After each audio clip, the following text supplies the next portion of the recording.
Welcome back to the channel. My name is Steven. I'm a pharmacist and I own 52 units of real estate. So I had a great question in the comments asked about house hacking.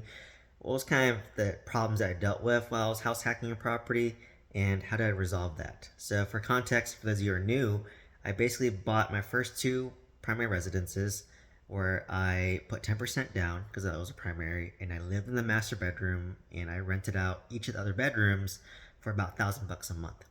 So what I did was I advertised on Facebook Marketplace or Craigslist on both, to be honest. And what I would do is I would screen tenants. So for me, I offered fully furnished rooms, including all utilities, for $1,000 a month. There was two bedrooms that shared one bath. That was $1,000, and there's one bedroom that had its own private bathroom. So that one was 1,100. So what I did was, once you get rented out, it's a month-to-month basis. So if you don't like them, then you can give them a notice, or if they don't like you, or they don't like the living situation, then they can move out too, right? So obviously, by renting by the room, it's basically having three strangers in your house, right? That's the downside.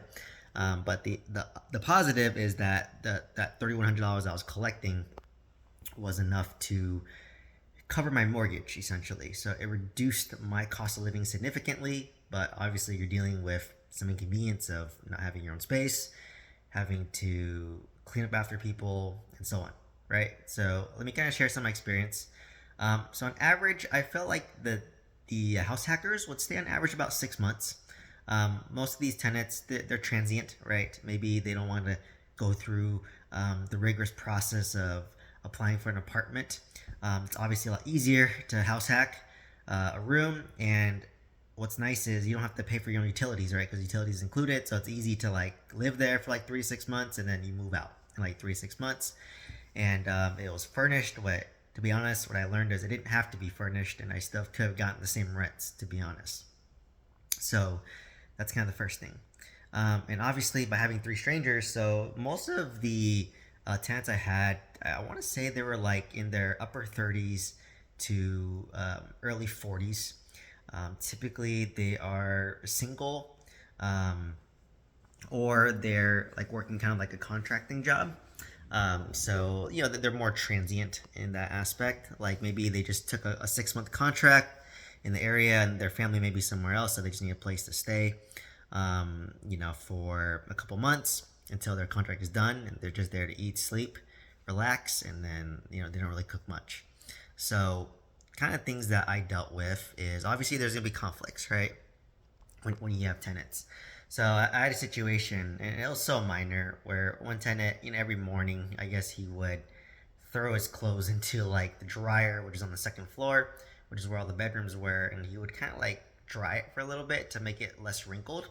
And the dryer had like, when you press the button, it makes like a chime noise and it's loud. And then one tenant like came out like super angry for some reason and was like kind of screaming at him, and they had a screaming match, and it was a little bit scary, right? Because like it's not good when you hear screaming in your house. So obviously that didn't last very long, and after that I wanted to talk to both the tenants after they cooled off, after a few hours. 'Cause I think the guy went to work, and then the other guy went to work as well. And I talked to them, say, hey, like what happened? And both were kind of embarrassed the situation, obviously, and trying to explain their viewpoint. The guy was like, "Oh, I was just trying to dry my clothes, and it's noisy when you press the buttons." And what I'll try to do is, there's a way to turn off that chime, right? And the other tenant was like, "You know what? I had a bad day or whatever, and snapped whatever they made up and all that, right?" So in the moment when I heard it, I thought I was gonna get tense, right? Like I thought there's like fists would be thrown, and fights and injuries. So I just talked to them, and I guess over time they kind of hashed it out, right? So welcome to people management. Fortunately, that was probably one of the most interesting ones. Another thing that I dealt with was at a tenant that I was house hacking, and he basically was the longest tenant, and he started paying late every single time, right? Like in the beginning, the first month he was good, and the second, like after the third, fourth month, he started paying late every time. But literally every time he was late, he would pay the late fee of like $50. a month. So I didn't really think too much about it, but he would just pay rent randomly, and just leave money here and there. But yeah, for every month he got it, and so every month he always had a reason as to why he was late, right? Oh, I just got a new job and the direct deposit's not set up yet. Oh, I my bank got hacked. Just every month was kind of a new excuse. And being me, I was 27. I work in healthcare. I like to trust people, right? Have good faith in people. But after a while, actions speak louder than words, and he just wasn't consistent.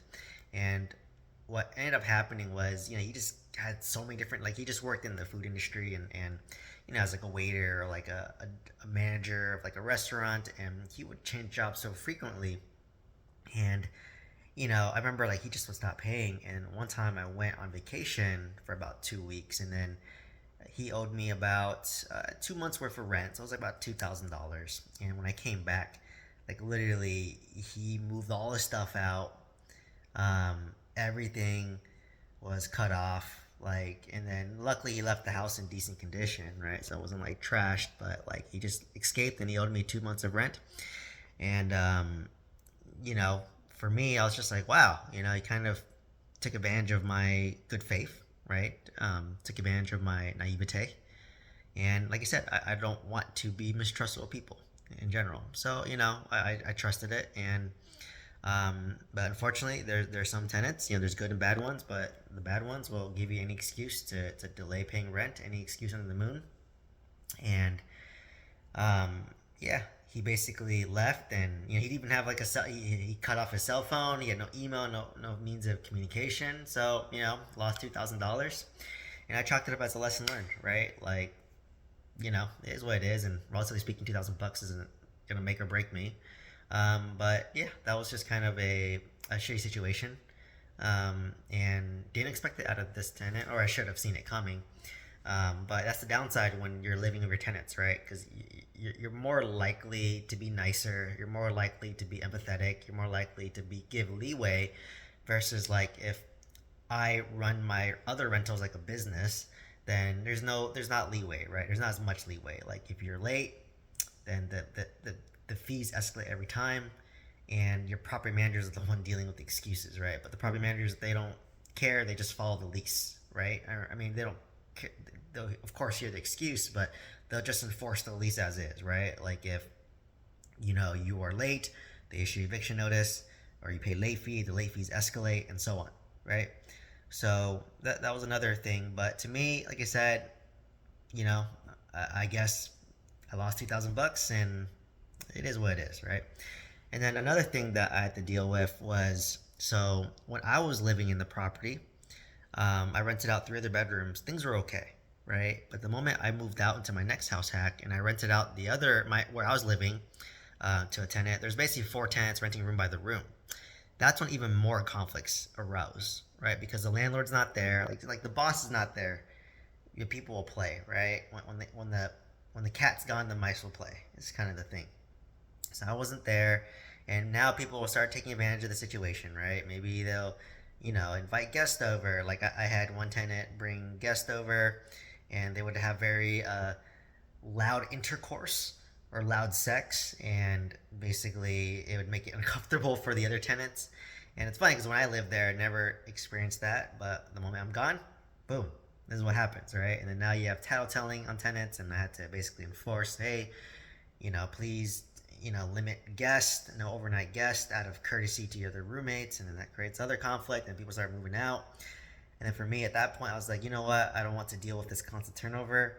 So I ended up just renting out I moved out all the tenants, gave them notices, and ended up just renting the whole house to a tenant who's still there today, right? Because it's easier to manage just one tenant versus 4.